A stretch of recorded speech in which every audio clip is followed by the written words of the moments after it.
Bienvenue dans cette vidéo. Je suis aujourd'hui avec Siam Lee et c'est un des meilleurs hypnothérapeutes que j'ai rencontré. Merci. Et on est vraiment connectés sur notre mindset, notre manière de voir le monde, notre manière de voir l'entrepreneuriat et le coaching. Et aujourd'hui, on va parler ensemble de tout ce qui a lien avec le mindset et qu'est-ce qui peut vous empêcher, vous bloquer dans le développement de votre activité, de votre entreprise, de coaching ou de consulting. Et comment est-ce que grâce à l'hypnose, vous pouvez aller voir en profondeur et transformer vraiment qui vous êtes à un niveau profond pour pouvoir avoir des résultats. Donc merci Siam, bienvenue. Merci pour l'invitation. Plaisir, avec grand plaisir. Et du coup, let's go. Je pense qu'on peut rentrer directement dans le vif du sujet. Allons-y.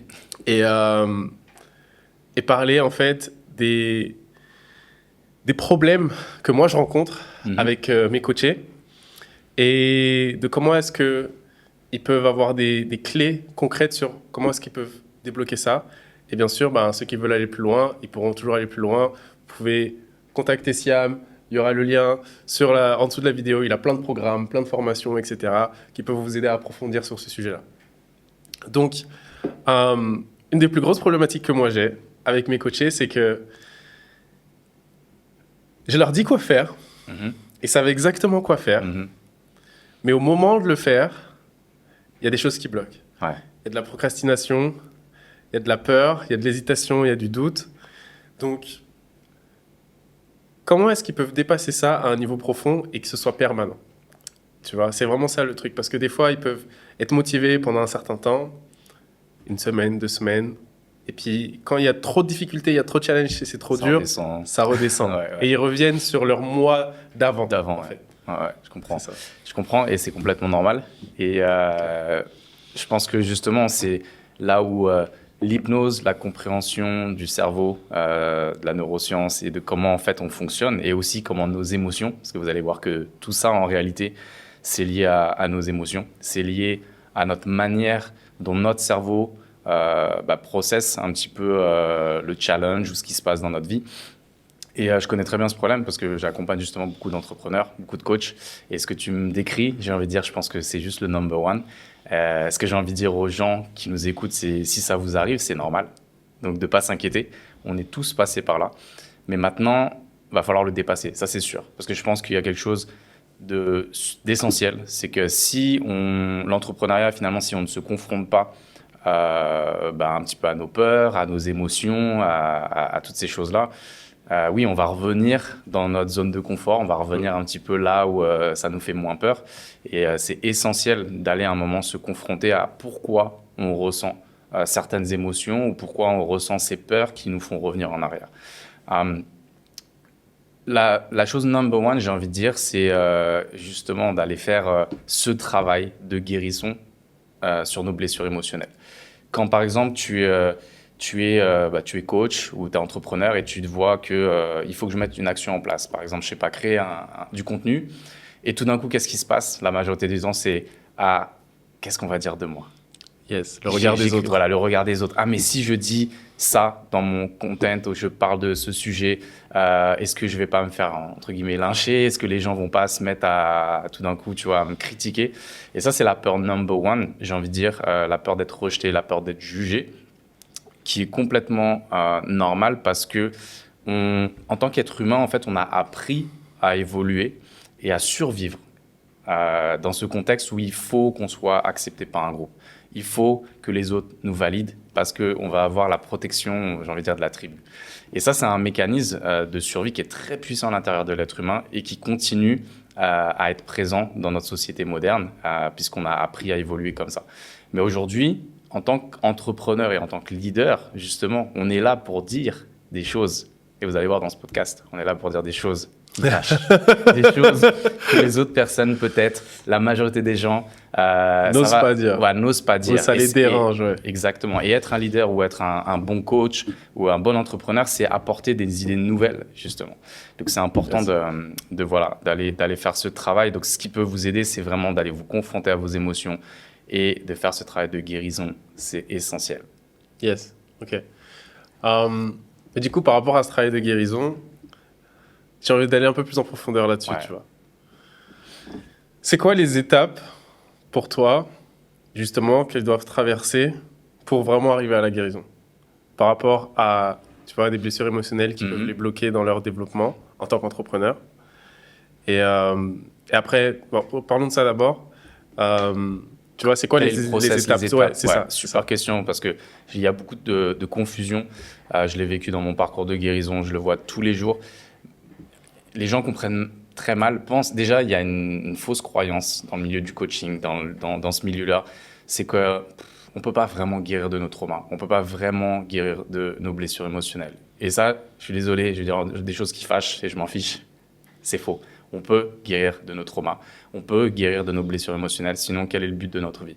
Et bien sûr, quand je dis guérir, ça ne veut pas dire oublier. Attention, souvent il y a une confusion, ça ne veut pas dire que vous allez oublier vos traumas, mais ça veut dire que vous allez réagir différemment à vos traumas ou à vos peurs ou à ce qui, dans le passé, justement, venait déclencher ces blessures émotionnelles. Et ça, on peut le guérir. Et c'est le but, justement. Et devenir un entrepreneur ou un coach, finalement, c'est ça, c'est faire ce travail pour ne plus réagir de la même manière. Et le process, il est simple. Il est simple, mais il n'est pas facile. On en avait parlé. Yes. C'est déjà les identifier. Donc, pour les identifier, tous les jours, quand il y a quelque chose, une action à faire, où vous voyez que vous réagissez avec de la peur, de la colère, par exemple, je ne sais pas, quelqu'un vous dit quelque chose, quelqu'un vous rejette ou quelqu'un met un mauvais commentaire sur votre post et, je ne sais pas, ça fait battre votre cœur. Ça, c'est des réactions émotionnelles. Donc là, on se dit, pourquoi j'ai réagi comme ça? Donc, première étape, identification. Seconde étape, maintenant, il va falloir aller se confronter à ça. C'est-à-dire, une fois qu'on a identifié la blessure, il va falloir aller se mettre dans un état modifié de conscience pour pouvoir justement se connecter à notre subconscient, à notre système nerveux et comprendre, OK, d'où ça vient. Une fois qu'on est connecté à ça, en fait, ça va faire remonter. Alors, c'est marrant, ça fait remonter, ça connecte à généralement des mémoires du passé. Okay. Des mémoires quand on était enfant, de peut-être quand j'étais petit. Je me souviens quand mon professeur, je ne sais pas, une fois m'a humilié ou m'a dit que j'étais nul, ou peut-être mon père me critiquait, me comparait à mon frère, à ma sœur. Et vous allez voir que ça fait remonter tout d'un coup des émotions. Alors, c'est pas agréable. Et généralement, les gens ont peur d'aller là, ont peur d'aller explorer. Ça, c'est ce qui se passe à ce moment-là, c'est que tu ressens les émotions et tu le vis comme si c'était... Exactement. Et c'est là que tu vois que la blessure, elle est toujours active. Ouais. Et que dans la vie de tous les jours, en fait, ces mêmes émotions, elles reviennent en boucle. Complètement. Quand il y a des choses qui te rappellent ça, qui te restimulent ça, qui te remettent dans un contexte que ton cerveau inconscient va associer à ça. Exactement. Ça. Et il y a quelque chose qui est super important, c'est que le cerveau émotionnel, donc j'aime bien appeler le subconscient le cerveau émotionnel pour le vulgariser et que les gens comprennent mieux. Ouais. Il n'est pas logique. Quand c'est émotionnel, c'est jamais vraiment logique. C'est comme tu l'as dit, c'est des associations d'idées. Plus jeune, on m'a dit que j'étais pas bon à l'école. Et puis à un moment, quand je deviens coach ou entrepreneur, il y a quelque chose qui me fait ressurgir cette sensation que peut-être les autres sont meilleurs que moi. Et ça me fait douter de moi. C'est comme ça qu'il fonctionne. C'est pas du tout logique. Donc, il faut bien identifier ça, il faut bien aller se reconnecter à la blessure. Et une fois en fait, qu'on est connecté à cette blessure, à cette mémoire, il y a des process bien particuliers à faire pour pouvoir, j'ai envie de dire, transformer finalement l'interprétation de cette mémoire, pour pouvoir donner une nouvelle signification à cette mémoire. Et c'est là la vraie guérison, elle se passe ici. Et j'ai envie de dire, la majorité du temps, c'est là où les gens comprennent mal ce process. Et ne savent pas le faire. Certaines personnes pensent que c'est juste se connecter à l'émotion. Une fois qu'on a vidé l'émotion, fini, j'ai guéri.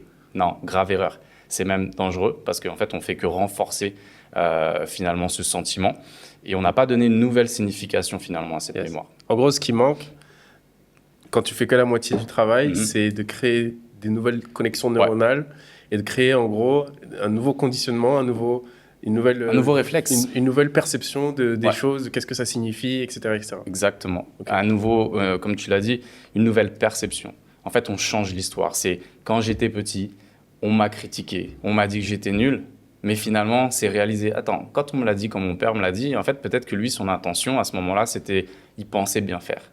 Il m'a comparé à mes frères et sœurs parce que peut-être, en fait, il voyait en moi un potentiel que je pourrais faire mieux. Et il essayait de me motiver. Mais au moment où j'étais un enfant, je l'ai perçu comme je ne suis pas assez, je ne suis pas assez bien.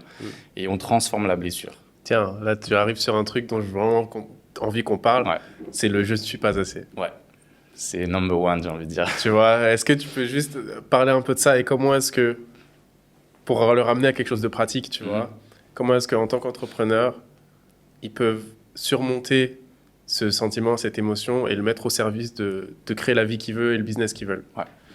J'ai envie de dire, c'est vraiment le number one. C'est ce que j'ai envie de dire, pour pas dire à 100%, mais à 99% des clients, des personnes avec qui je travaille, ils ont cette espèce de sentiment qu'ils ne se sentent pas à la hauteur ou ils ne se sentent pas assez.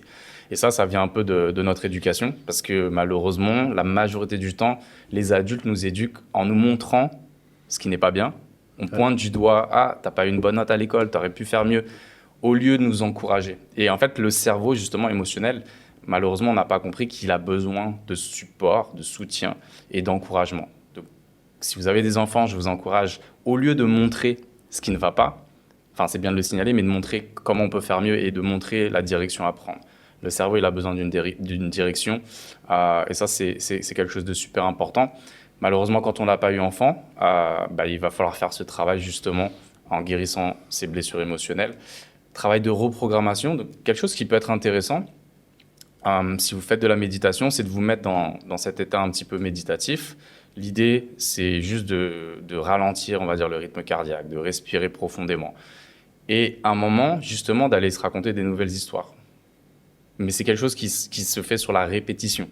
Donc c'est quelque chose tous les jours, se dire, moi ce que je fais, tu vois, j'utilise une application qui enregistre ma voix. Et en fait, je m'enregistre des applications en me disant justement, tu es assez... tu peux faire les choses, tu as la capacité. Mais c'est pas juste de les écouter, c'est de les vibrer. Je pense que c'est là où beaucoup de gens font l'erreur dans les affirmations positives. Ils ne comprennent pas que c'est pas juste les écouter comme ça marche pas. Ok. Il faut les vibrer. Du coup, ces affirmations, comment est-ce qu'on fait pour les vibrer? Est-ce qu'il faut les dire à voix haute?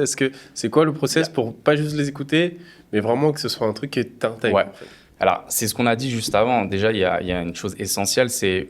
Moi, j'aime bien voir un peu le cerveau, c'est un peu comme un ordinateur finalement. La manière dont on a créé l'ordinateur inconsciemment, je pense qu'en fait, on a reproduit. C'est exactement ça. Et même aujourd'hui, tu vois, l'intelligence artificielle, comment est-ce que ça fonctionne? C'est des réseaux de neurones. Ouais. Et en fait, tu as des entités qui fonctionnent comme un neurone, qu'on a juste assemblé pour faire un réseau de neurones. Ouais, donc finalement, on a reproduit ce qui se passe dans le cerveau. Et ça, je trouve ça assez passionnant. Et quand on comprend ça, du coup, il y a quelque chose qui est important, tu es d'accord avec moi, si tu veux mettre des nouvelles informations dans ton ordinateur, il y a un moment, ta mémoire elle va saturer. Si tu veux un nouveau programme ou, je sais pas, tu as besoin de l'updater, tu peux pas fonctionner avec l'ancien processeur ou l'ancien logiciel, donc il va falloir le mettre à jour. Voilà, remettre à jour, mais ça veut dire quoi? Il va falloir effacer l'ancien ou le transformer, tu vois, mais il va falloir faire un update. Donc avant de faire des affirmations positives, ce travail de guérison, pour moi, il est essentiel. C'est-à-dire que beaucoup de gens essayent ils veulent pas faire le travail à fond, donc ils se disent « Ouais, je vais écouter des affirmations positives et puis tout va aller bien. » Non, parce que ça va créer ce qu'on appelle des pensées conflictuelles. C'est-à-dire qu'aujourd'hui, si au fond de toi, ton subconscient pense qu'il n'est pas assez, et toi, derrière, tu vas lui mettre une affirmation positive. Tu es assez, tu es assez. Il y a une partie, tu vois, c'est conflictuel. C'est deux informations qui sont en conflit. Et celle qui va gagner, c'est toujours celle du cerveau émotionnel. C'est pas celle de l'affirmation ou celle que tu es en train d'essayer de mettre. Il n'y a pas de place. Donc, c'est important d'aller faire ce travail de guérison, nettoyer le disque dur, j'ai envie de dire, tu vois, on fait table rase. Et après, là, vous pouvez amener des nouvelles affirmations. Et comme je vous l'ai dit tout à l'heure, il faut que ces affirmations, justement, elles résonnent avec vous. Et pour qu'elles puissent résonner avec vous, il va falloir vraiment guérir ces blessures. Sinon, c'est le serpent qui se mord la queue, ça fonctionne pas, en fait. Je vois, ok. Du coup, pour que les affirmations fonctionnent, il faut qu'auparavant, on ait fait un travail de nettoyage pour que les affirmations, elles arrivent dans un esprit et un cerveau qui est capable de les recevoir. Bien sûr, complètement. Ok. Donc, le travail de guérison, on a vu les étapes du process. Comment est-ce qu'il peut faire, tu vois? Comment est-ce que tout le monde peut, en tout cas, commencer ce travail de guérison? Tu vois, c'est quoi les étapes les plus simples? Et c'est quoi le... Est-ce qu'il y a une manière de pouvoir le faire seul, ou est-ce qu'il faut être accompagné par un thérapeute? Tu vois, comment est-ce que ça se fait? Très bonne question, et je pense que c'est là où, tout à l'heure, je te disais, c'est simple, mais c'est pas facile. C'est-à-dire que là, je peux vous donner la procédure à suivre, je vous l'ai donnée, mais vous n'allez pas le faire. Parce que ça vient toucher des zones, pour la majorité d'entre nous, justement, ça vient toucher à des douleurs, ça vient toucher même à des traumas, des choses qui se sont passées dans notre passé, qu'on n'a pas forcément envie d'affronter. On n'a pas envie d'y aller, et quand on ne sait pas, surtout, on ne sait pas comment en sortir. Et le mental n'a pas envie d'y aller. pas envie d'y aller. Moi, j'ai envie de partager un truc là-dessus, c'est que j'ai fait des séances de thérapie où mon mental avait tellement pas envie d'y aller qu'au moment où on arrivait, je m'endormais. Oui, ouais, c'est un mécanisme de défense. C'est ça, juste blackout.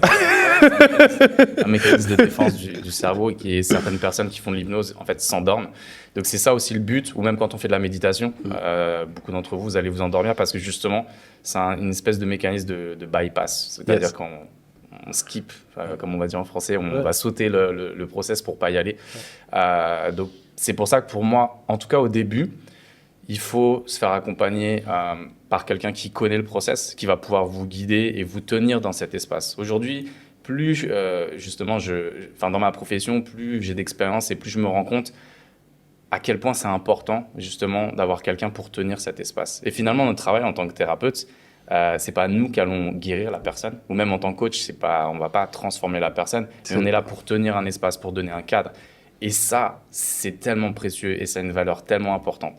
Il y a une partie de ma vie, je pensais, mais en fait, le process, il est simple. Pourquoi les gens ne l'appliquent pas eux-mêmes? Et j'avais même l'impression un petit peu, je me dis, bon, je n'ai pas besoin d'être thérapeute. Finalement, maintenant, ils ont compris, ils peuvent se débrouiller sans moi. Et non, je me suis rendu compte à quel point on a besoin de cet espace, on a besoin de quelqu'un pour nous guider. C'est ça. Alors, on ne va pas faire le travail à votre place. C'est ça. Mais par contre, c'est super important. Je pense qu'au début, oui, se faire accompagner par les bonnes personnes qui connaissent le process en entier. Okay. Parce que souvent, ce que je vois, c'est qu'il y a des gens qui connaissent le process à moitié et qui vous laissent dans une zone un petit peu incomplète. Voilà, incomplète. Ok, je voulais te demander aussi, du coup, alors il y a plusieurs choses que je veux aborder, mais on verra au final dans quel ordre on les mettra. C'est, premièrement, c'est qu'est-ce que toi tu proposes? J'ai envie d'en parler tout de suite. Qu'est-ce que toi tu proposes pour les gens, par exemple, qui sont des entrepreneurs, qui se lancent et qui sentent que vraiment ils ont des blocages, qui ont essayé plein de choses, mais ils n'arrivent pas à intégrer vraiment cette identité, tu vois, ce système de valeurs, de se dire, OK, ça y est, je suis un entrepreneur, maintenant j'y vais, je fais mes vidéos, je fais mes posts, je vends, boum, boum, boum, ça y va, tu vois, et qui veulent dépasser ça. Donc la première chose, c'est, OK, ils peuvent travailler avec un thérapeute, ils peuvent peut-être travailler avec toi, mais j'imagine que ton temps, il est limité, tu ne peux pas travailler avec toute la Terre, tu vois. Est-ce que tu as d'autres choses que tu leur proposes, tu vois, qui peuvent faire un peu comme un chemin intermédiaire? Je suis en train de plus en plus de développer. Alors déjà, j'ai créé une académie où justement je forme d'autres thérapeutes à ma méthode et à vraiment comprendre. Je forme d'autres coachs aussi qui ont compris l'importance justement de ne pas juste coacher, mais d'aller aussi travailler les blessures de leurs clients. Parce qu'encore une fois, pour moi, vouloir faire du coaching sans avoir cette compréhension que, comme tu le disais, mes clients, ils vont être bloqués. Je vous le garantis à 100%, ils vont être bloqués avec leurs émotions. Donc, il faut avoir, pour moi, un minimum de compréhension et de connaissances. Après, si vous ne voulez pas le faire, voilà, vous dirigez vers un thérapeute. Mais l'idée, c'est que, il faut faire ce travail à un moment. Il n'y a pas le choix, pour moi, à un moment ou à un autre. C'est clair. Voilà. Donc, il faut faire le travail. Alors, on peut le faire avec moi, mais c'est vrai que mon temps il devient de plus en plus limité. Et je commence aussi à créer de plus en plus des séances de groupe. Parce que maintenant, j'arrive à le faire en groupe, à délivrer en groupe, où on peut commencer le travail ensemble. Donc, il y a cette possibilité où travailler avec un de mes élèves, c'est aussi une possibilité. Mais oui, à un moment, faut passer le pas. Tout à l'heure, tu vois, on parlait du super, comme ça au moins c'est clair. Tout à l'heure, tu vois, on parlait du je ne suis pas assez. Le truc que, par exemple, je vais partager une histoire. J'ai une coachée il y a pas longtemps avec qui on a une conversation en coaching où elle propose des coachings gratuits pour l'instant. Et donc, elle a un travail, elle est salariée à côté, elle a proposé quelques coachings gratuits, elle adore, elle est bonne dans ce qu'elle fait, elle est formée. Et là, elle a du mal à passer à faire payer. Tu vois, il y a un truc qui ne va pas avec le fait de se vendre, le fait de... Voilà, il y a une barrière. Bien sûr. Et c'est lié où je ne suis pas assez. Et du coup, comment est-ce qu'elle peut dépasser ça? C'est quoi le... Alors, je dirais c'est lié, c'est intéressant ce que tu dis, c'est lié à je ne suis pas assez, mais c'est aussi lié beaucoup, pas uniquement à ça, parce que tu es d'accord avec moi qu'elle donne du coaching, donc elle est consciente qu'elle peut apporter de la valeur à quelqu'un, qu'elle peut aider quelqu'un, mais dès qu'on parle d'argent, et ça, j'ai envie de dire, c'est un autre topic qui est énorme, dès qu'on parle d'argent, tout de suite, ça vient bloquer beaucoup de personnes. Ils pensent que parce que j'aide quelqu'un, donc on ne doit pas faire rentrer l'argent. Il y a beaucoup de croyances limitantes au sujet de l'argent. Ouais. C'est aussi un de mes sujets préférés parce que j'avais d'énormes croyances limitantes à propos de l'argent. Tu vois, pour moi, l'argent, c'est un peu le diable. C'était ce qui transformait les gens. Dans ma tête, je réfléchissais même à des façons de comment on pourrait faire disparaître l'argent, tu vois. Et jusqu'au moment où je me suis rendu compte que c'est pas l'argent le problème. L'argent, c'est aujourd'hui pour moi, c'est juste une forme, voilà, c'est une forme d'énergie et en fait, ça vient révéler finalement la vraie nature des gens. C'est-à-dire si je te donne beaucoup d'argent, ça va encore plus montrer est-ce que cet argent, tu vas t'en servir, cette énergie, tu vas t'en servir pour faire du bien ou au contraire, tu vas t'en servir peut-être pour assouvir tes désirs les plus dark ou j'en sais rien, ou contrôler plus de personnes, ou tu vois ce que je veux dire, avoir plus d'influence. Ouais. Et ça va juste révéler donc, qui tu es réellement. Donc l'argent n'est pas le problème. Mais dans le milieu du coaching, comme on a beaucoup de gens qui veulent aider, en fait, justement, ils ont un peu cette culpabilité de dire je prends tu vois, de l'argent. Exact. Un conseil pour moi qui m'a beaucoup aidé, c'est comprenez que en fait, vous n'aidez personne en réalité quand vous ne faites pas payer vos coachings. Parce qu'il y a quelque chose de super important. C'est que finalement, quand une personne s'investit et elle investit de l'argent, ça va lui donner aussi la motivation d'une certaine manière d'être sérieux dans son coaching. Et ça, c'est quelque chose d'important. C'est important de comprendre qu'il y a de la valeur à apporter et que du coup, c'est normal que c'est un échange de valeur, c'est un échange d'énergie. Yes. Donc, c'est exactement ce que je partage justement dans le programme. C'est que c'est à l'avantage autant du coach que du coaché de mettre le prix. Parce que le coach aussi, quand ça devient payant et plus tu augmentes tes prix, plus tu es exigeant envers toi-même. Plus tu dis, OK, il faut que je délivre, il faut que j'apporte des résultats, il faut que j'apporte de la qualité. Sauf si tu n'as aucune conscience. Mais on en parlera après. Ça, on en parlera après. Mais la plupart des coachs que j'accompagne, en réalité, ils ont vraiment un bon fond, ils ont envie d'aider. Bien sûr. Ils ont envie d'aider. Et du coup, ce que tu disais, c'est qu'ils ont ce sentiment de culpabilité lié à l'argent. Et du coup, comment est-ce qu'ils peuvent... Donc, la première chose, c'est de comprendre que, OK, mettre en jeu de l'argent, c'est bénéfique autant pour eux que pour la personne qui le coach. Mais ce truc de culpabilité, c'est lié à des choses plus profondes. Encore une fois, on en revient à ce dont on parlait tout à l'heure, c'est l'argent est lié à beaucoup de blessures émotionnelles. Beaucoup de traumas aussi, alors des fois qui sont même transgénérationnels, c'est-à-dire qui sont liés aux générations d'avant. Peut-être que nos parents ont vécu des situations traumatiques liées à l'argent. Des fois, des situations on a hérité, du coup. On a hérité de ces croyances. On a tous entendu, quand j'étais petit, voilà, l'argent, attention, je sais pas, fais attention, tu vas te faire arnaquer. Ou ça pousse pas dans les arbres. Ça tombe pas du ciel. C'est ça. Et du coup, en tant qu'enfant aussi, on comprend des fois, tu vois, on t'a donné un peu d'argent et puis tu sens la pression des parents, tu as gaspillé ton argent, qu'est-ce que tu as fait avec ton argent?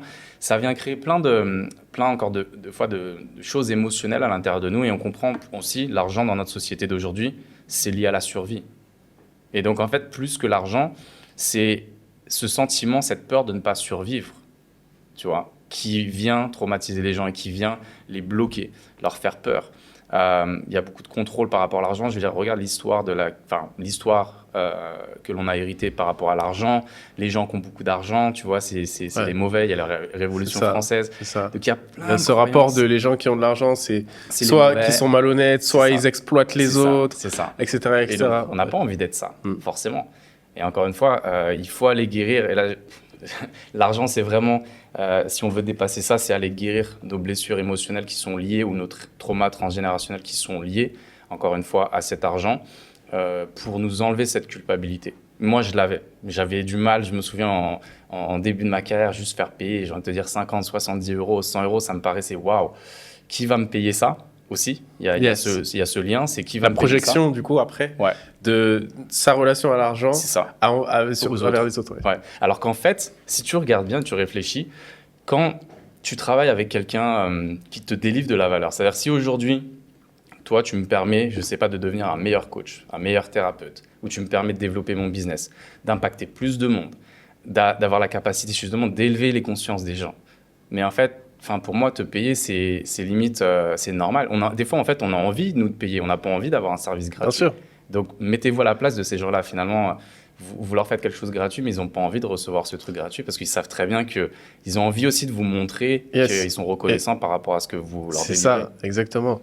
Et dans la conscience de la plupart des gens, quand c'est gratuit, ça n'a pas de valeur. Et quand ils payent, ça a de la valeur. Ouais, aussi, c'est quelque chose. Même s'ils disent qu'ils veulent du gratuit, bah ouais. En fait, non, au fond, c'est pas ça vraiment qu'ils veulent. Et en plus, je dirais, il y a quelque chose que je me suis aperçu, c'est que faire du gratuit attire des gens justement qui sont encore dans ce mindset justement de manque, ce mindset de je vais pas forcément m'investir, j'ai peur. Alors que du coup, vous n'allez pas attirer forcément les personnes qui sont prêtes. Je dirais pas les mauvaises personnes parce que peut-être qu'ils seront prêts plus tard. Mais finalement, voilà, mettre cette valeur, donner de la valeur à votre travail, c'est vous donner de la valeur et c'est donner de la valeur à celui qui le reçoit aussi. Ok. Donc, ok, super. Il y a un autre sujet dont je veux vous parler, c'est le syndrome de l'imposteur, le fameux syndrome de l'imposteur. Déjà, le syndrome de l'imposteur, c'est quoi? C'est quand je ne suis pas assez, au final. Oui, Ou est-ce que tu vois quelque chose de différent un peu? Il y a toujours ce truc de je ne suis pas assez, forcément, qui va créer derrière l'imposteur. Mais il y a ce dont on parlait, c'est aussi beaucoup la peur plutôt de la validation de l'autre. Tu vois, si je ne suis pas légitime parce que je sais pas si j'ai pas un diplôme ou si l'autre perçoit que je ne suis pas compétent, tu vois, ça va me mettre à cette place de il faut pas que je m'expose, tu vois ce que je veux dire. Donc c'est lié plus au regard des autres. C'est plus lié, je dirais, au regard des autres, généralement. Mais c'est un mix des deux. Okay. Mais voilà, le truc de je suis un imposteur, j'ai peur aussi, il y a ce côté, j'ai peur d'être perçu comme l'arnaqueur ou la personne justement qui escroque les gens. Donc tu vois, c'est un mix, je dirais, de beaucoup de choses. Mais encore une fois, qu'il faut aller travailler à l'intérieur. Okay. J'ai pas d'autre solution. Yes, je comprends. Du coup, pour le syndrome de l'imposteur, c'est le même process. Toujours.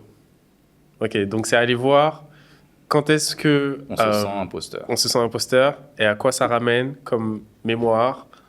D'abord, je dirais, il y a quelque chose dont on n'a pas parlé, c'est souvent on dissocie le corps et l'esprit. Quand par exemple j'ai un mot MAUX, tu vois, je sais pas, dans le corps, on a du mal à comprendre que finalement c'est aussi notre esprit, c'est notre subconscient qui parle. Le subconscient, notre cerveau, c'est une extension du corps de notre moelle épinière. Tu vois, c'est une extension de notre système nerveux, je veux dire. Et donc, quand tu comprends ça, finalement, ton système nerveux, voilà, il traverse par ta moelle épinière, enfin, par ta colonne vertébrale, par tes bras. Enfin, tout est dirigé finalement par ton système nerveux qui est relié à ton cerveau. Quand tu comprends ça, tu comprends de plus en plus que tes émotions, ta manière de penser ont une action et une répercussion sur ton corps. Donc, il faut aller se connecter au corps. C'est, je dirais, la clé pour ouvrir, unlock, tu vois, le subconscient. Et regardez quand vous vous sentez imposteur. Qu'est-ce que ça vient réveiller comme sensation? Souvent, il y a peut-être le ventre qui va se crisper, le cœur qui s'accélère ou la gorge qui se noue. Et ça, c'est votre clé d'entrée à partir de là pour aller comprendre quelle mémoire ça renvoie. En fait, il y a une somatisation. Complètement. Qui exprime ce qui se passe au niveau subconscient. Et ça, tu vois, la conscience de ça et cette sensibilité, moi, je l'ai développée à travers la méditation, tu vois. Et c'est quand j'ai fait ma première retraite Vipassana, où là, j'ai vraiment été proche des sensations dans mon corps et j'ai vraiment vu et ressenti, parce que du coup, pendant 10 heures par jour, j'avais rien d'autre à faire que d'observer mon corps. Bien sûr, c'est le but. Et mes pensées.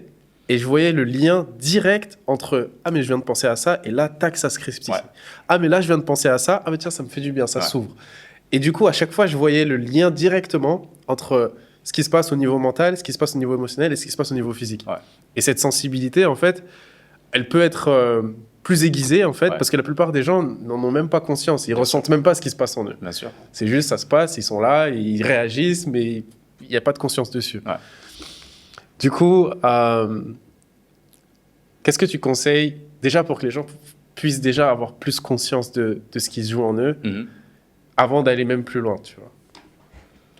Alors, c'est-à-dire, si tu peux préciser, qu'est-ce que tu... Est-ce qu'ils devraient faire de la méditation? Est-ce qu'ils devraient, tu vois, se poser, mettre plus de conscience dans leur corps? Ou est-ce que le process pour toi, c'est plus... tu sens qu'il y a un truc qui te bloque, disons syndrome de l'imposteur. Parce que j'imagine que, en fait, j'essaie de voir toutes les solutions, parce que j'imagine que tout le monde n'aura pas les moyens de prendre, genre... quelqu'un, tu vois, thérapeute, de prendre quelqu'un. Même si, tu vois, sur le chemin, ça va arriver, Bien tu sûr. vois. Mais au Mais moment comment est-ce qu'ils peuvent commencer, commencer. juste, tu vois? Je pense que commencer, oui. Alors, la méditation, c'est un excellent moyen. Je veux dire, je pense que la majorité des gens commencent comme ça. Ouais. J'ai commencé aussi comme ça. Ouais. Mais la méditation, le problème, c'est que c'est aussi très difficile quand, justement, tu as tellement eu l'habitude de vivre avec toutes ces émotions, toutes ces pensées, de t'asseoir en silence et d'essayer d'arrêter de penser. C'est très compliqué. Et c'est pas tout le process. Ça permet juste de mettre en lumière les choses. Ouais, de mettre en lumière les Et choses. il y a un truc que je veux clarifier, c'est sur ce chemin de guérison, le chemin le plus rapide, c'est de vous asseoir avec un thérapeute, avec quelqu'un qui est vraiment compétent et qui va en fait tenir l'espace et aller voir et vous guider et vous voilà, diriger pour aller faire le travail. Parce qu'en fait, on peut faire, il y a plein de choses qui sont possibles d'être faites seul. Il y a de l'auto-hypnose, machin, les affirmations et tout. Mais la réalité, c'est que le cerveau émotionnel il est tellement plus puissant que le cerveau rationnel, parce que le cerveau émotionnel date d'avant, dans notre évolution. Voilà, il est arrivé avant. Donc notre cerveau, notre néocortex et tout, il a été mis en plus par-dessus. Mais c'est le cerveau émotionnel qui dirige réellement, pour la plupart des gens. Je pense que plus on devient conscient, justement, plus ça s'équilibre. Exactement. Et du coup, quand tu t'assois tout seul pour faire toi-même le truc, c'est trop difficile. C'est trop difficile. C'est le challenge. C'est ça la réalité. Mais, ok, peut-être que... Je sais pas combien ça coûte une séance avec toi, par exemple. Ou un programme, un accompagnement avec toi. J'imagine que tous les gens qui me suivent n'auront pas les moyens. Du coup, ma question, c'est, ok, qu'est-ce qu'ils font sur le, tu vois, pour commencer sur le chemin. Pour commencer, je dirais, comme je te dis, alors il y a des choses qui peuvent se faire, par exemple, avec la méditation, commencer à prendre conscience, comme tu l'as dit, de ces choses-là. Il y a quelque chose que j'aime beaucoup, que je fais aussi, c'est tout ce qui est breathwork. Donc en fait, c'est en anglais, breathwork, travail de respiration. Je sais pas, il n'y a pas de traduction vraiment en français. Mais grâce à votre respiration, conscientiser votre respiration et votre manière de respirer va aider à calmer le système nerveux. Alors, ça ne va pas faire tout le travail, mais je dirais que pour des débutants, pour commencer, déjà commencer à respirer, par exemple, avec le ventre. Apprendre à respirer avec le ventre, parce que quand tu respires avec le ventre, vous pouvez le faire juste là. Et juste en prenant quelques respirations. Tu vois qu'automatiquement, il y a tout qui se calme. Et donc, je pense que déjà, voilà, et ça vient ralentir le système, le système cardiaque. Ça vient calmer ton système nerveux. Et il y a aussi un travail plus poussé dans le breathwork où tu viens faire une respiration très active et ça vient sortir tous les traumas, ça vient libérer, ça vient te connecter justement avec ces traumas. Après, aller voir quelqu'un qui connaît et qui va pouvoir vous aider sur le chemin. Ouais, sur le chemin. Okay. Est-ce que tu peux nous partager un exercice que n'importe qui ici qui regarde cette vidéo, par exemple, peut faire seul chez lui pour commencer le processus et peut-être mettre en lumière certaines choses, prendre conscience de certaines choses et après commencer sur son chemin de guérison? Ouais, ok. Alors, on peut faire un exercice ensemble. Je vais te proposer, tu vas le faire avec moi. Et vous allez pouvoir le faire ensemble. Alors déjà, mettre une intention. Qu'est-ce que vous voulez guérir aujourd'hui? Qu'est-ce que vous voulez transformer? Quelle est l'émotion qui vous bloque? Par exemple, ça peut être peut-être la peur d'être jugé. Ou ça peut être peut-être justement ta peur de faire payer. Donc, connectez-vous à cette chose-là et je vais t'inviter à fermer les yeux dans un premier temps. Et on va aller respirer profondément par le nez. Profonde expiration par la bouche. Et tu commences à relâcher toutes les tensions au niveau du cou, au niveau des épaules. Tu continues à respirer profondément et tu restes concentré sur le son de ma voix et rien que le son de ma voix et tu te laisses guider par les suggestions. Tu relâches les tensions au niveau des bras, tu sens tes épaules devenir de plus en plus lourdes, tes paupières devenir de plus en plus détendues. Et plus tu te détends, et plus tu vas profondément, et plus tu vas profondément, et plus tu te détends. Exactement, juste au son de ma voix, complètement relâché, de la tête aux pieds, de gauche à droite. Et donc dans cet état de détente profonde, tu continues à inspirer profondément par le nez, et à expirer profondément par la bouche. Et voilà, si tu bats, tu vois, c'est tout de suite le système nerveux qui est en train de montrer qu'il est en train de se relâcher. Donc c'est très bon signe si vous baillez aussi chez vous. Sinon, c'est pas grave, vous allez encore plus profondément. Et je voudrais que vous commencez à vous rappeler de la dernière fois où vous avez ressenti cette sensation. Peut-être que c'est une sensation de colère, peut-être que c'est une sensation de peur, une sensation de honte, de culpabilité, et laissez monter. Des fois, il peut y avoir des larmes qui montent, des émotions qui commencent à remonter, et justement, autorisez-vous à les vivre sans jugement, accueillez-les. Il n'y a rien de mal à ça. Justement, c'est ça qu'on vient explorer. Cherchez pas à mettre de la logique dessus. Juste laissez le corps s'exprimer. Laissez le corps ressentir. Et regardez où est-ce que ça se manifeste dans le corps. Est-ce que c'est dans le ventre que vous ressentez cette peur ou cette tristesse? Peut-être que c'est dans le cœur. Peut-être que c'est dans la gorge. Peut-être qu'il y a de la colère dans les bras. Peu importe, encore une fois. Et inspirez profondément, et plus vous inspirez, et plus vous autorisez cette émotion à circuler en vous, à s'exprimer. Et maintenant, on va laisser cette émotion vous emmener à une mémoire dans le passé. Imaginez-vous que vous pouvez prendre une machine à remonter dans le temps.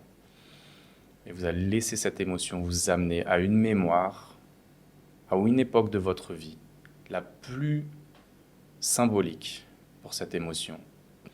À quel moment elle s'est manifestée dans votre vie, à quel moment elle s'est créée, elle s'est développée dans votre corps. Et donc on y va à 5, inspirez profondément.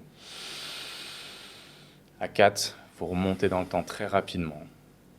Vous devenez de plus en plus jeune, de plus en plus léger, petit. Et vous remontez dans le temps à 3. À 2, vous scannez toutes les mémoires du passé. Vous laissez votre subconscient se rappeler. Et à 1, à chaque claquement de mes doigts, vous vous connectez à la première mémoire, à la première image qui vient à vous. Même si elle n'a aucune signification pour vous, et je voudrais que vous exploriez. Où est-ce que vous vous trouvez? Je vais te demander, Mehdi, qu'est-ce que tu vois? Je vois la maison où on était, en fait, où je vivais quand... C'est la première maison dans laquelle j'ai grandi, jusqu'à mes 7 ans, au Mali, du coup. Et en fait, je vois l'entrée de la maison, je vois la porte de la maison. Ok, super. Et quand tu vois, donc tu as environ quel âge dans cette mémoire? C'est pas clair. Pour moi, j'ai exactement quel âge je dirais. Je dois avoir peut-être 5-6 ans. Ouais, ça n'a pas besoin d'être très Ouais. précis. C'est Ouais. une époque. Ouais, On c'est ne ça. cherche pas à ce que cette mémoire elle soit exacte, mais plus à quoi elle connecte cette mémoire. C'est ça. Donc, tu as environ 5-6 ans. Et quand tu vois justement cette maison dans laquelle tu as grandi et que tu vois cette porte, qu'est-ce que tu ressens? Est-ce que tu ressens de la joie? Est-ce qu'il y a de la peur, de l'anxiété? À quoi C'est ça? un mélange un peu de mélancolie, Ouais. en fait. Ok. Il y a un peu un espèce de... quelque chose qui est assez lourd, Ouais. assez dense, en fait. Ok. Pas forcément... C'est un mélange. Ouais. Alors, Ouais. justement, souvent, on a du mal à mettre des mots justement sur ces sensations. Mais l'important, c'est où est-ce que tu la ressens? Est-ce que c'est dans le ventre, dans Ouais. le cœur? Ouais, dans Je le le ventre. sens dans le ventre. Ok. Je vais t'inviter à respirer profondément et tu vas masser un petit peu justement la partie du ventre. Ok. Et quand tu inspires, imagine que tu fasses circuler. Vraiment appuie, sois intuitif et viens appuyer sur cette partie où tu le ressens. Viens inspirer, tu vas répéter après moi. Donc, je suis Mehdi. Je suis Mehdi. J'ai environ 5-6 ans. J'ai environ 5-6 ans. Et donc, je suis devant ma maison au Mali. Je suis dans la maison au Mali. Et cela me fait me sentir, finis la phrase, Et cela me fait me sentir mélancolique. mélancolique. Et je ressens de la mélancolie parce que... Je ressens de la mélancolie parce que je suis seul. Et le fait de me sentir seul me fait croire que... Et le fait de me sentir seul me fait croire que je suis pas aimé. Et donc j'ai la croyance que je ne suis pas aimé et cela me fait me sentir... Waouh, là ça m'a fait une grosse vague. Ouais. Je sens dans mon corps, Ouais, tu vois, genre... exactement. Voilà, Alors, je comme veux ça. que tu laisses monter justement. Et ce qu'on va faire, là, je veux que tu amènes ta version de Mehdi aujourd'hui, de 2023. Ok. Le coach que tu es devenu, le mentor que tu es devenu. Et je voudrais que tu imagines que tu intègres ce souvenir. Inspire profondément. À 1, tu remontes dans le passé. À 2 et à 3, tu te trouves dans ce souvenir. Et donc Mehdi adulte rencontre le Mehdi de 5-6 ans. Ok. Et donc je voudrais justement que tu lui expliques à ce petit Mehdi que il n'est plus seul. Et montre-lui que ce qu'il ressent à ce moment-là, c'est pas la réalité. Montre-lui qu'en réalité, Mehdi est aimé. Prouve-lui, montre-lui dans son futur des personnes qui t'ont aimé. Montre-lui peut-être, tu m'avais parlé de la relation avec ton père que tu as aujourd'hui. Qu'est-ce que tu peux lui enseigner à ce petit Mehdi et lui montrer qu'il est plus que ça. Et tu vas me dire comment il réagit quand il comprend ça. Quand il voit son futur, quand tu lui montres des images de personnes qui t'ont aimé, quand tu lui montres des personnes aujourd'hui, tu as des gens qui te suivent, tu as des gens qui sont intéressés par ce que le média adulte exprime. Montre-lui ce qu'il va devenir. Est-ce qu'il est fier ou est-ce que ça le motive de voir ce que tu vas devenir, ce qu'il va devenir? Sois complètement transparent. Peut-être qu'il y a des blocages, peut-être qu'il ne comprend pas. Il est impressionné. Impressionné, ok. Et quand il est impressionné, je voudrais que tu respires dans ça. Je voudrais que tu me dises qu'est-ce qui se passe dans ton corps quand tu respires profondément et qu'il y a ce sentiment et qu'il est impressionné. Je sens que ça s'ouvre en fait. Super. Je sens une ouverture, tu vois. Ok. Alors je veux que tu laisses ça, c'est ce qu'on appelle la transhypnotique. C'est quand justement le subconscient et le corps comprend une nouvelle information. Et je veux que tu respires dans cet espace. Et que tu expires profondément. Et à chaque fois que tu inspires, tu laisses ce sentiment d'être impressionné, de fierté. Ce sentiment de puissance, d'être comblé, d'être à sa place. Et de savoir que tout ce qu'il a vécu dans le passé, justement, c'est ce qui, aujourd'hui, l'amène à être la personne, la belle personne qu'il est, la personne qui peut aider d'autres personnes aujourd'hui. Et tu lui montres ça. Et tu ressens ça dans tout ton corps. Et à chaque fois que tu expires, tu laisses ressortir toute la peur, toute la solitude qu'il a ressentie dans le passé, mais qui aujourd'hui comprend que ce n'est plus important. Et le plus important, c'est de lui montrer, dis-lui qu'à partir de maintenant, moi, la version adulte, je suis avec toi. Tu le tiens par la main et tu restes avec lui devant cette porte et tu lui montres qu'il n'est pas tout seul. Tu lui fais ressentir qu'il n'est jamais seul et qu'il ne sera plus jamais seul à partir de maintenant. Et regarde ce que ça provoque dans le corps, dans le cœur. Tu respires. Et tu vas ramener maintenant, pour finir cet exercice, je veux que tu ramènes le petit Mehdi qui était au Mali à 5-6 ans, je veux que tu le ramènes aujourd'hui là où tu vis. Je veux même que tu lui présentes ton fils. Aujourd'hui, tu as un fils. Et je voudrais qu'ils puissent jouer ensemble, ils s'amusent ensemble. Et regarde ce que ça provoque dans le corps. Regarde comment il se sent quand il est à Bali. Tu peux l'amener à la plage, à la rivière, jouer au basket avec toi, être avec tes amis, être avec nous dans ce podcast. Il est autour, il assiste à tout ça. Il vit tout ça, il n'est jamais tout seul. Parce que tu seras toujours là pour lui. Et tu lui fais la promesse que tu ne le laisseras jamais tout seul. Est-ce que tu peux lui dire à haute voix ce que tu as envie de lui dire? À partir de maintenant, tu ne seras jamais tout seul. À partir de maintenant, tu seras jamais seul. Je serai toujours présent pour toi. Je serai toujours là pour toi. Et je t'aime inconditionnellement. Et je t'aime inconditionnellement. Et t'as tout ce dont t'as besoin en fait. Ouais, super. Montre-lui, prends une grande inspiration. On va prendre 3 grandes inspirations. Laisse ressortir encore une fois. Une dernière fois. Super. Et maintenant, tu vas remonter. Bouge ton corps, c'est super intéressant. Tu vois, quand on bouge tout ça, il y a des ouvertures qui se passent dans le corps. Et il faudrait que tu laisses ton corps, tu t'autorises à bouger. Et tu t'imagines que ce petit garçon, il va remonter avec toi dans le studio avec nous, dans le présent. Et tu vas remonter à toi avec toutes ces nouvelles sensations. À 3, 2, 1. Et quand tu voudras, tu pourras revenir de la transe, tu pourras ouvrir les yeux, mais avec toujours ces sensations positives. Et tu remontes uniquement avec les sensations positives. Et tu laisses au loin, tu abandonnes toutes les anciennes émotions du passé qui n'ont plus sens pour toi. Exactement. Tu pourras ouvrir les yeux quand tu le souhaites, en ressentant sa présence avec toi dans le présent. Waouh. Je t'attendais pas à ça. Non, je m'attendais pas à ça. Ouais. C'est magnifique, c'est bien. Ouais. Parce que tu vois, je veux montrer aussi aux gens que j'accompagne que je fais le travail. Bien sûr. Et Tu vois, c'est super et que important. c'est comme ça qu'il faut. C'est comme faut ça le qu'il faire. faut. Et que c'est un travail qui est jamais fini. Qui est jamais Aussi. fini. Enfin, on a toujours des épreuves, C'est on ça. peut toujours aller plus loin. C'est ça. Mais c'est pour montrer que, et en plus, voilà, en tant qu'homme, enfin, s'il y a des hommes qui nous regardent, je sais que à quel point ça peut être dur des fois d'être vulnérable. On pense que Exactement. là, tu vois, il Et y a moi, des je l'ai larmes. ressenti, ça, Ouais, tu vois. bien sûr. Je l'ai ressenti sur le moment. Je me suis dit, ouais, mais ok, mais je vais être dans une posture de vulnérabilité. Qu'est-ce qu'ils vont penser, mes coachés? Ouais. Ils vont voir que moi aussi, bah oui, bah en fait, bah oui. Bah oui. Tu Et vois. je pense que c'est ça, de montrer qu'on est authentique. Tu vois, c'est Ouais. qu'on a tous des émotions, je peux vous le garantir, à 100%.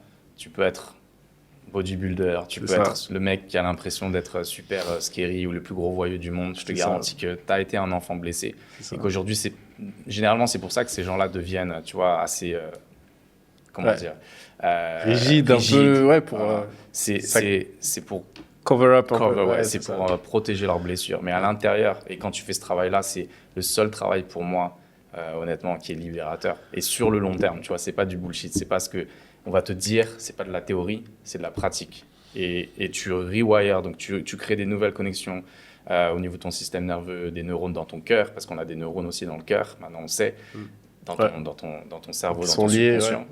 Et tu vas voir qu'après, à force de faire ce travail, alors bien sûr, c'est pas un travail d'une fois, tu vois, là c'est un exemple, mais il y a, imagine, toutes les émotions, enfin, et tous les souvenirs de notre passé, il y en a plein à les retravailler, et qui va faire qu'à un moment, ça va te donner cette confiance et tu vas le ressentir au plus profond de toi. Et c'est life-changing, so je peux que vous encourager à le faire. Pour moi, c'est le plus beau travail du monde et Ouais. pour ça, j'adore être Ok. là où je suis. C'est- Voilà, et je suis content de partager ça avec vous Ok, ok. et avec toi. Super. C'est lourd. C'est vraiment lourd. C'est vraiment lourd.